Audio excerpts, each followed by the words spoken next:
जय श्री राम। जब अंगद ने रावण को समझाया कि भगवान राम ने मुझे शांति दूत बना के भेजा है और तुम भगवान राम के चरणों में जाके माफ़ी मांगो और माता सीता को वापस दे दो, तो तब रावण अहंकारवश कहता है कि युद्ध करने से पहले ही वो वनवासी डर गया, वो कायर है। तो तब अंगद कहता है कि तुम्हें अगर एक अवसर भगवान श्री राम ने प्रदान किया है तो तुम उसे समझो। किसी को क्षमा कर देना कायरता नहीं होती बल्कि महानता होती है। तुमने इतना बड़ा पाप करने के बाद भी भगवान तुम्हें अंतिम अवसर दे रहे हैं, इसलिए तुम इसे पहचानो और उनके चरणों में जाके माफ़ी मांग लो। जिन्होंने अपने बाणों से आपकी नानी तारका को जय श्री राम, जय श्री राम, जय श्री राम। आपके मामा महिष, आपके भाई खलदूषण जैसे योद्धाओं को अपने बाणों से अकेले ही दम पर मार गिराया और ख़त्म कर दिया। तुम कायरता की बात करते हो और वीरता की बात करते हो। जय श्री राम, जय श्री राम, जय श्री राम, जय श्री राम, जय श्री राम, जय श्री राम। तुम उनको शक्तिहीन मत समझो, वो तीनों लोगों के स्वामी हैं, वो कण कण में के मालिक हैं।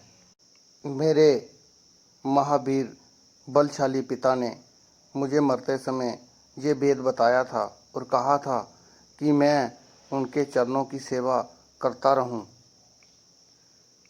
इसलिए आपकी सहायता की मुझे कोई ज़रूरत नहीं है, कोई आवश्यकता नहीं है। इसलिए आप अपने ऊपर दया कीजिए और अपने कुल को नाश होने से बचा लीजिए महाराज रावण। तब रावण ये सुनकर क्रोधित हो जाता है कि और बोलता है, चुप कर जा, तूने बहुत बोल लिया। तूने रावण की शक्तियों को अभी पहचाना नहीं है। मूर्ख, तुझे पता नहीं है तो किसके सम्मुख खड़ा है। वो रावण जो भगवान शिव का सबसे बड़ा भक्त है, जिसने काल को भी अपने वश में कर रखा है। सारे देवी देवता गंधर्व नाग व जिसके ऊपर सब विजय पा रखी है। जो रावण के घर पे ऐसे रहते हैं जिनको जब चाहे वो अपने ठोकर मार सकता है। इसलिए चुप कर जा, नहीं तो तुझे मृत्यु दंड दे दिया जाएगा। मूर्ख, तुझे पता नहीं रावण कितना बलशाली योद्धा है और तुम कहता है कि मैं तेरी सेना के साथ युद्ध करूं। तुम्हारे वनवासी राम, जो तुम मूर्ख बानरों के साथ जहाँ पे आ गया है, उनमें से कौन सा ऐसा योद्धा है जिनके साथ मैं युद्ध करूं, जो मेरे बराबर का योद्धा हो। तब अंगद कहता है कि महाराज रावण, आप बिल्कुल सही बोल रहे हो, आपके बराबर का योद्धा हमारे पास नहीं है और नीति भी यही कहती है कि हमें युद्ध और बैर अपने बराबर वालों में ही रखना चाहिए। आप जैसा पापी, कामी, स्त्री लोलू तो झुक आप जैसा पापी, लोभी और स्त्री लोभी ढूंढने से भी इस तीनों जहान में नहीं मिलेगा। झुककर धोखे से पराई स्त्री को चुराता फिरे, ऐसे नीच के साथ युद्ध करके किसकी शोभा बढ़ेगी? और ऐसे नीच के साथ युद्ध करने से किस प्राणी की शोभा बढ़ेगी?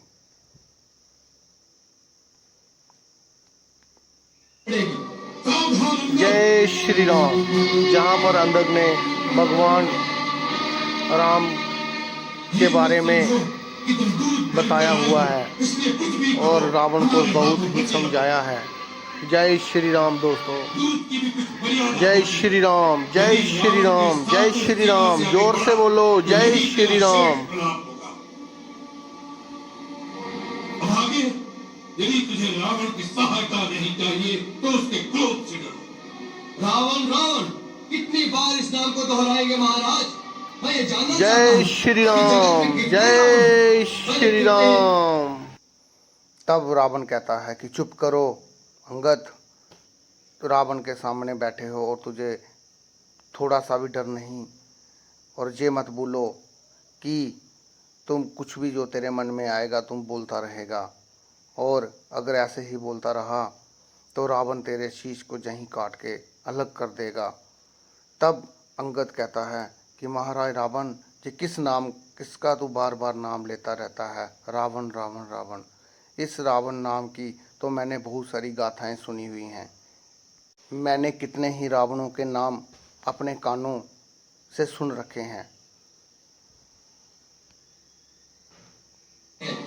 महाराज, जय इनमें श्री से आप राम। कौन जहाँ से पर रावण हैं? अंगद ने रावण एक के रावण तो अहंकार का मैंने सुना है कि चकनाचूर राजा कर दिया, बाली को जीत जो के वह पाताल अपनी में गया अपनी था। बड़े बड़े वहाँ बच्चों ने वीरता के को व्याख्यात कर एक रहा रावण था। तो मैंने अंगद ने सुना जहाँ है पे कि उसका वो महाराज बाली को जीतने घमंड के तोड़ लिए कर रख दिया बैताल में गया कि था। कौन से तो रावण बच्चों की ने बात करते हो तुम। गीटियाँ उसको जब बंदी बना लिया तो गीटियों के साथ उसके साथ कंचे खेले थे। आप इनमें से कौन से रावण हैं? और एक रावण जिसको मेरे पिता ने अपने भुजा में दबोच कर वो चारों और पर्वतों के चक्कर लगाते रहे थे। आप इन ये वीरता के कौन से रावण हैं, और इन रावणों में से आप कौन से रावण हो महाराज? और एक रावण जिसे शास्त्र बहू ने अपना बंदिक बनाकर रखा हुआ था, समस्त्र मुनि ने उसे छुड़ा लिया था। एक रावण ऐसा भी था जिसे मेरे पिता ने अपने बाजू में दबोच कर वो भगवान की पूजा करते रहे। इन महान रावणों में से आप कौन से रावण हैं महाराज?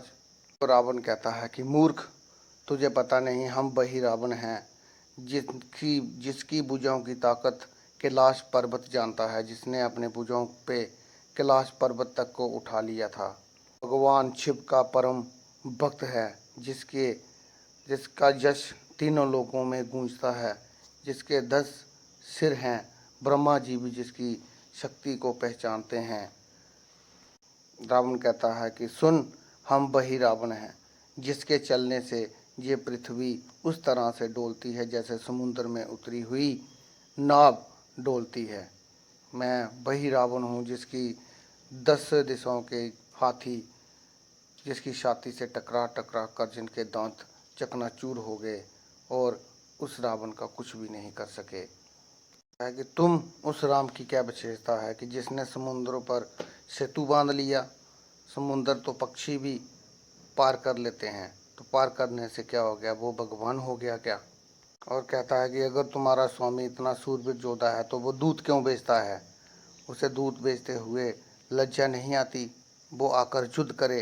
तब बानी अंगद कहता है कि महाराज, दूध बेचना कायरता की निशानी नहीं है, बल्कि तुम्हें एक अंतिम अवसर देना था जो हम मेरे प्रभु ने आपको दिया, लेकिन आपकी बुद्धि पर ऐसा अंधेरा छाया हुआ है कि आप आने वाले विनाश को देख नहीं पा रहे हैं। और अब भगवान राम की अंतिम चेतावनी भी सुनो। उन्होंने कहा है कि मैं तुम्हें दंड देने के लिए लंका के दरबार पर आ गया हूँ।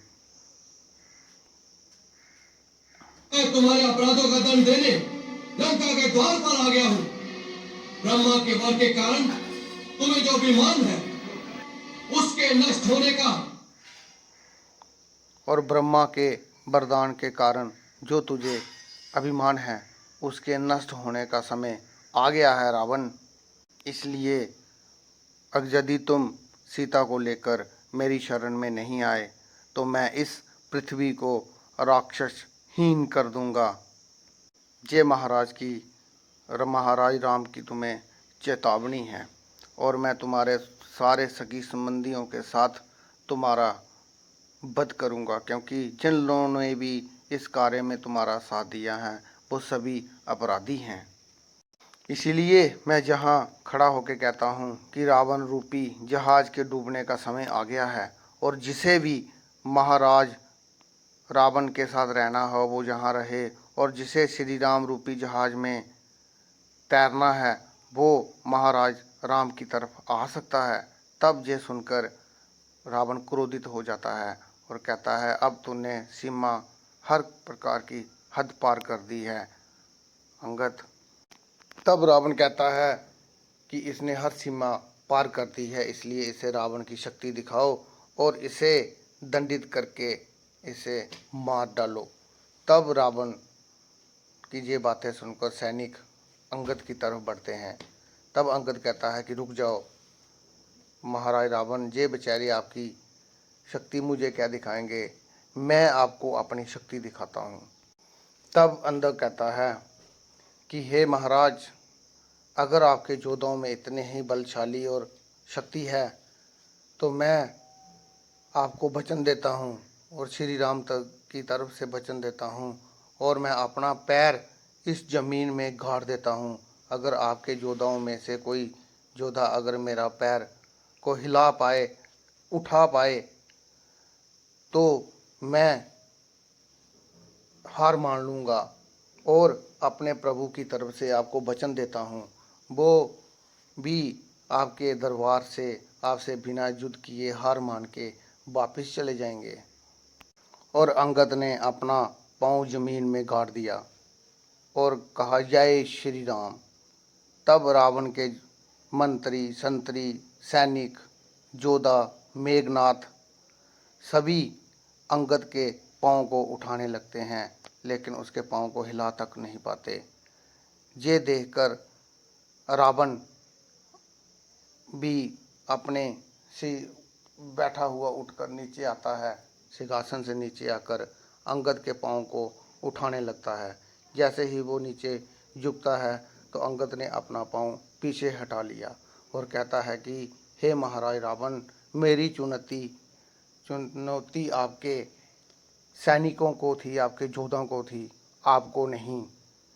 इसलिए और उसका मुकुट जो नीचे गिर जाता है अंगद के पाँव में, उसको उठा लेता है और उसे फेंक देता है लंका के बाहर, जो कि महाराज राम और लक्ष्मण के पास जाके गिरता है और जय श्री राम बोल के वहाँ से वापस आ जाता है। ये अंगद की कहानी थी जिसने अपने वीरता की निशानी दी और भगवान राम का संदेश रावण तक